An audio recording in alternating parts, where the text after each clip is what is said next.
everyone and welcome back to my channel. I know the title of this video is super cringe. I know, okay? Wait for it, just hear me out. I personally think that it's always so cringy and uncomfortable when people are like, Korean guys are not like K-drama. Don't think that you're gonna find your K-drama oppas if you come to Korea. I don't know, whenever I hear things like that, I cringe so much because I just don't believe that anybody actually thinks that Korean men are like K-drama. Nobody is stupid enough to believe that real people are like fictional characters. Regardless, I acknowledge that there are many misconceptions about Korean men and dating Korean men. And as someone who has lived in Korea for many years now and has a Korean boyfriend also for many years now, I do want to misconstruct some of those misconceptions. And I want to talk about what it's really like to have a Korean boyfriend. Disclaimer, please understand that these are just my personal opinions and experiences. They're not meant as a generalization, so please take everything I say with a grain of salt. Thank you. I know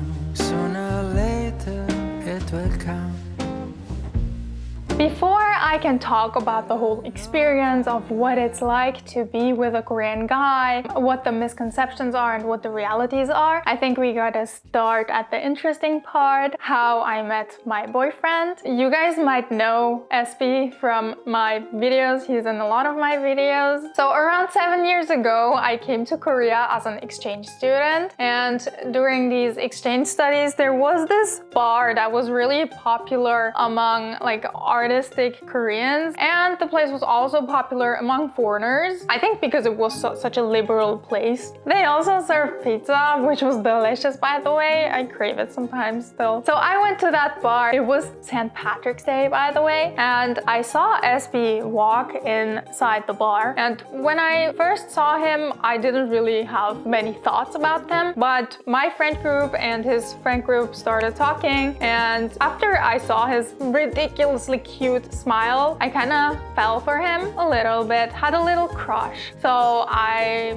did some moves, and that's how we started talking, and then we started meeting up weekly until we got in a relationship. Proceed with caution when you meet guys from clubs. I think one reason why I had a good feeling with SB was because he didn't try to get in my pants. So if you meet someone and they try to get in your pants on the first day, depending on where you're from maybe, but in my opinion, that's quite a big red flag. So we met up weekly, and back then SB was studying like quite close to Seoul, and I was doing my exchange year in Busan. And every week he would take the train down to Busan and meet me, and I always really appreciated that because the train is expensive, guys, and it also takes so much time. And he would even do this whole 3 hours trip to and from Busan if he could only meet me for a few hours. I honestly really appreciated that. That already showed me that he wanted to put in some effort for me. The problem, I was an exchange student in Korea, and at one point the semester ended and the date of my flight back home was approaching. And at this stage of our relationship, I had a lot of worries. I was worried about the distance we were going to have between us, because I'd be in Switzerland, he'd be in Korea. We'd have to be long distance. I wasn't sure if we were gonna be able to make it because at that stage we only knew each other for like 2 or 3 months. So I had to kind of quickly figure out how serious we were about each other. And for me, when I like someone, I'm really straightforward.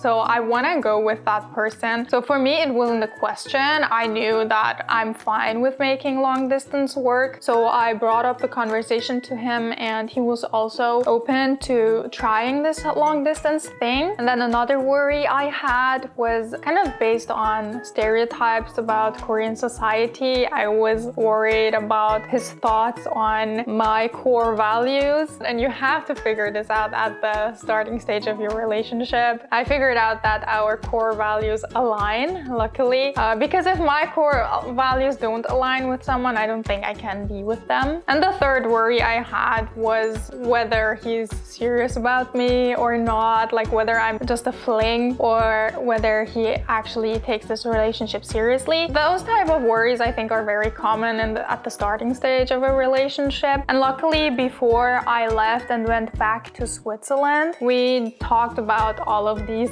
worries and figured it out. So now I'm back in Switzerland and now we're at the long distance stage of our relationship. So at that time we were both university students, and what we did was that each one of us would be in their respective countries during the semester, which in both our cases was 3 months. And then during the semester break, which would be 3 months as well, we would meet each other. And guys, we did this in the most romantic way ever, okay? So the first place we met at after becoming long distance was Paris. And after that, we met up again in Busan. And after that in Berlin, then in Korea again, and then in Japan. So we would always spend 3 months apart and then 3 months together in one of those countries that we wanted to visit. And that was just so nice to make all of these first experiences together and like travel together. During university, I would always look forward to the semester break so much because I'd know that I would meet Espi and we would meet in a different country. It was so exciting. During those times where we would be apart, what was kind of difficult was the huge difference in our time zones. We were like 7 to 8 hours apart. It was hard to find a common time we would both be awake and not busy and be able to talk to each other. Because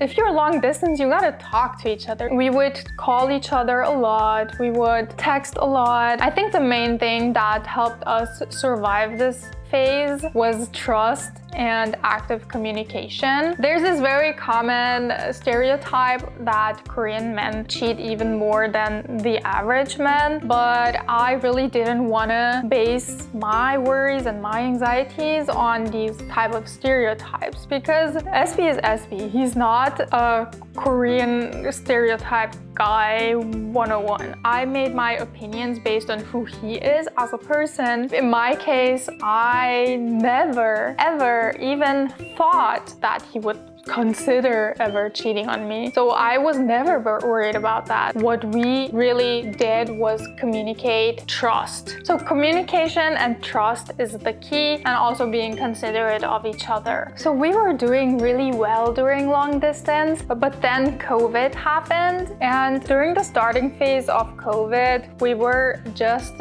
taking vacation together in Berlin. This is a little unrelated, but it was so annoying how many racists there were. Back then, SB didn't even understand when someone would be saying something racist towards him. So I would just get pissed by myself.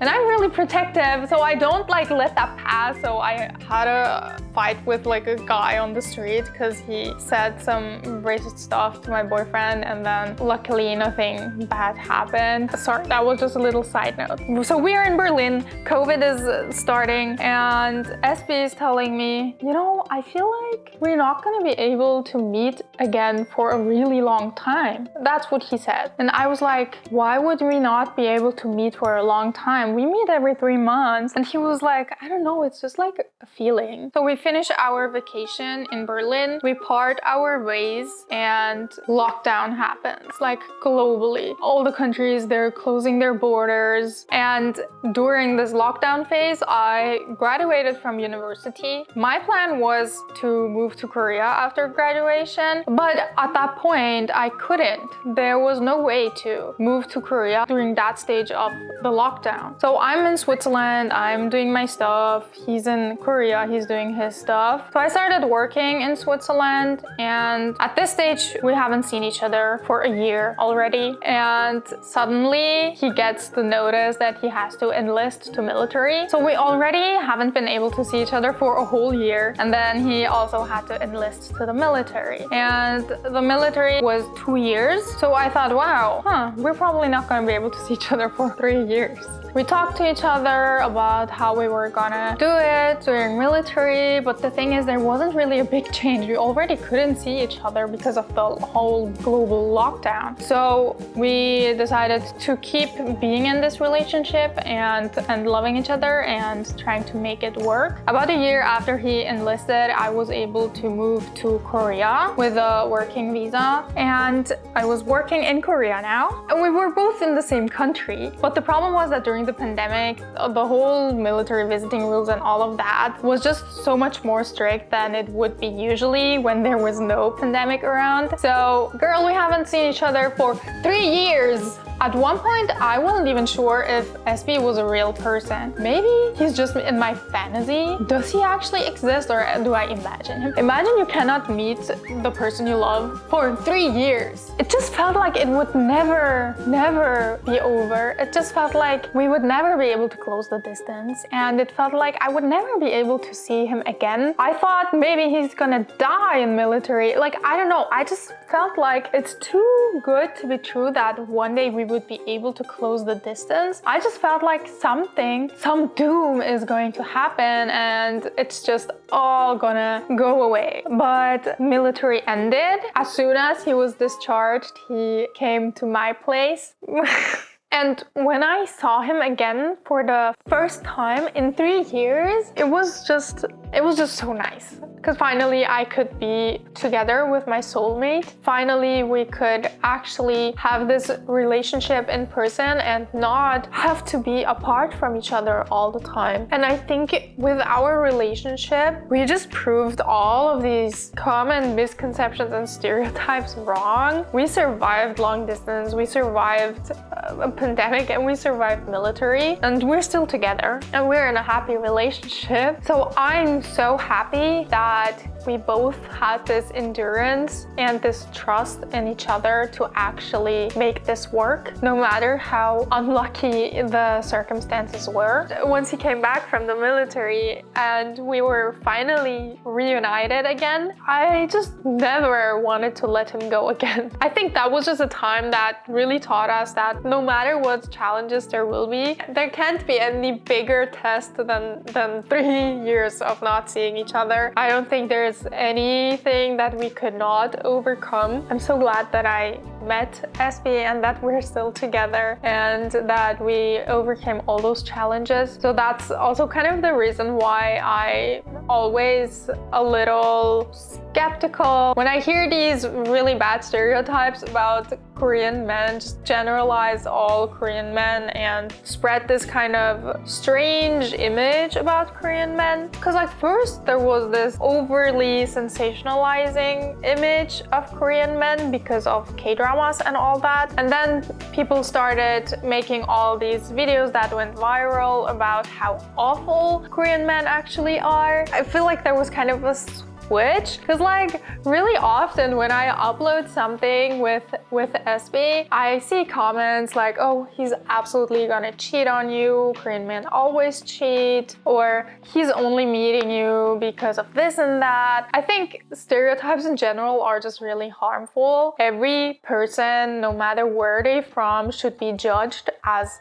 a person and not based on the stereotypes of whatever country they're from. I wanna like address some of the biggest stereotypes there are. For example, one stereotype I see a lot also in my comments is, oh, his family is never going to accept you. So I met his family about a year after we started dating, and they were always really welcoming and nice to me. None of them ever made me feel like I was not welcome. None of them ever made my race or nationality an issue. So as you can see, that stereotype also doesn't apply to every Korean family. Another misconception, I guess, is that cultural differences are a huge struggle when you're together with a Korean man, because they're really fixated on their culture and will not compromise to yours, basically. However, from my experience, we never really had any issues because of cultural differences. Whenever there's something that we have a different opinion about, whether it's because of our culture or not, we always talk about it, communicate, and figure it out. I cannot name one big